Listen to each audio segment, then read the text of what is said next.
Across Denmark, this morning's walk to school is a familiar sight. Children absorbed in the online world before lessons even begin. But soon, that world could be out of reach for many of them.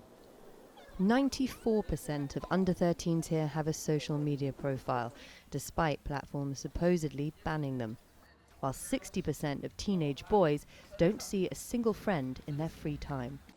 The government says excessive screen time is partly to blame, and it's working on the toughest restrictions in Europe, banning social media for all under 15s. We can see in the big surveys we do that a lot of kids don't feel well, they have more anxiety, and we can see there's a link between the kids that are a lot on these social media platforms and their mental well-being. So we think it's necessary to look at it and actually do something substantial. More engagement in the real world and healthier kids are some of the government's objectives.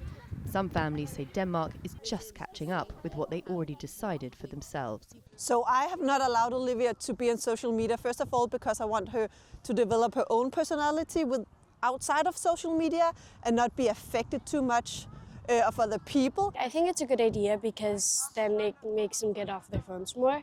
Denmark is one of the most digitalized nations in the world. But researchers here warn that heavy social media use is affecting the attention, sleep, exercise and self-esteem of their youth.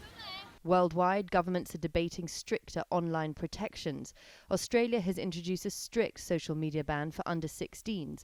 The European Parliament is recommending safer rules for minors, while China is restricting screen time depending on age. And Malaysia plans to ban social media for under 16s next year. With this ban, the government hopes to recapture what it calls a lost childhood.